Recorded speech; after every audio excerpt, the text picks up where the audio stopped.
Hello you guys, welcome back to my channel. My name is Lynn Saga and it is Asexual Week. Today I'm going to be going over some signs that you might be asexual. I wish that I had known these or at least thought of them when I was younger and not experiencing sexual attraction like everyone else. I was instead experiencing aesthetic and sensual and all those other attractions.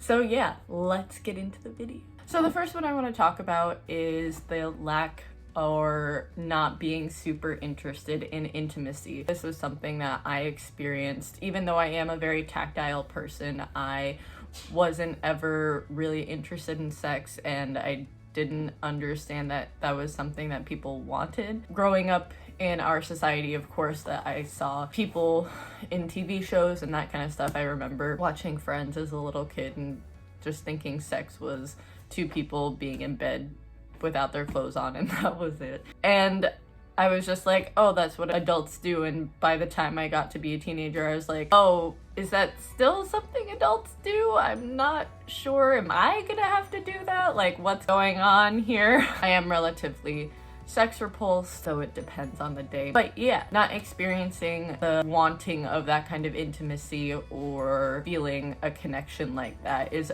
one of the biggest signs that you might be asexual, and was probably something I should have thought about a little bit earlier in my life. A second sign is that you have been told that you haven't found the right person yet, or that, oh, just wait, they'll come along at some point. This is one of the things that gets told to a lot of people on the LGBTQ plus spectrum. It gets told to lesbians all the time, you haven't found the right man, and it gets told to asexuals, you just haven't found the right person, which is incredibly invalidating, just because you don't have to have the right person in order to be a functioning human being. I think it's really a toxic trait of our culture that we all believe like there's that one perfect person out there. So yeah, that gets talked about a lot in asexual communities, and something that we get told a lot, that you haven't found the right person to, you know, make you like sex. A third sign that you could be asexual is that you're not really rushing into being in a relationship. When I was younger, all of my friends around 15, 16, 17 were starting to think about getting into relationships and being boy or girl crazy, and I was just sitting over here like, what you guys talking about? It always kind of confused me, and I was just like, oh, you guys just want to like kiss and cuddle, and I didn't really think about people actually being like sexually attracted to each other when I thought about being in relationships and that kind of stuff. Not feeling that kind of urge to like necessarily go out and find that person, or being like, oh, if it happens, it happens. I'm not really like out there looking for someone actively, is a really big sign that you could possibly be asexual. The fourth sign in which you could possibly know that you are asexual is that you have had little to no crushes in your lifetime.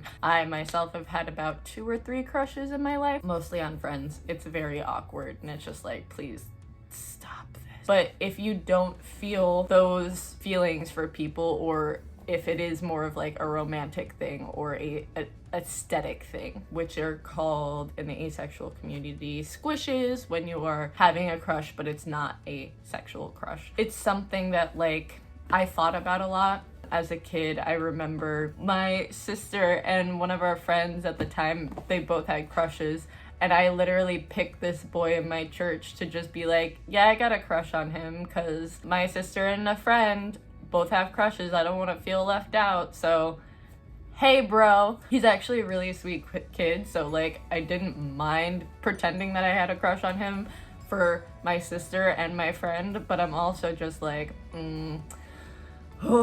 it's fun to have to pretend that you are feeling something that you're obviously not feeling.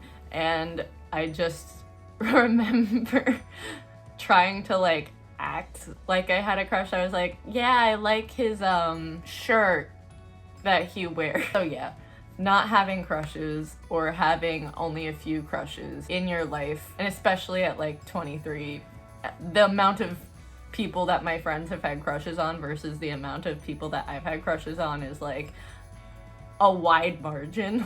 So I'm just like, yeah, no, I definitely am not experiencing the same thing that all of you guys seem to be experiencing.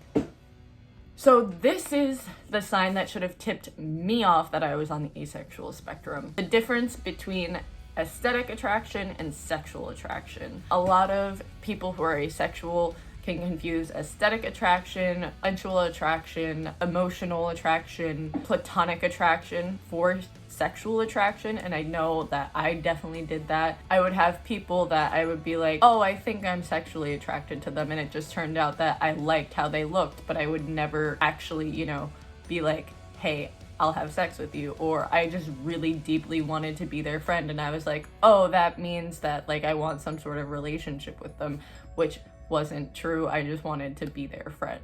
So knowing the difference between the different attractions and how you are feeling towards that person, because people really do forget that there are like other attractions out there, especially when talking about sexuality and romantic relationships and that kind of stuff. Oh yeah, romantic attraction, I forgot. Because people tend to put romantic attraction and sexual attraction and they go hand in hand a lot of times, but for some people, like me, they do not. And that's okay and that's valid, and you shouldn't feel like you're broken for not having either sexual attraction or little sexual attraction or little to no romantic attraction. Just because society puts so much pressure on these two attractions, they kind of forget that there are other ways that you can be attracted to people. Knowing the difference between aesthetic, romantic, emotional, sensual attraction and sexual attraction, because I thought all of those things I was feeling was sexual attraction, and it turns out it wasn't sexual attraction, it was all this other types of attraction. So that's something that people can get confused about, and is a big sign, a big sign that you're just like, oh, I want to be this person's friend, or oh, I want to do like romantic stuff with them, or that kind of stuff, but not necessarily be like, yeah, I just have sex with that person. Okay, you guys, that's the end of my video. I hope you liked all of those signs that you might be asexual. If you have experienced any of those or think you might be asexual, leave a comment down below. Like, comment, do all that fun stuff if you want to see more of this face. I know, I look atrocious right now, but it's okay, and I don't even know what this is going on in the back here. Happy Ace Week, and I hope that this was able to show you some of the signs that you might be asexual. See you in the next video.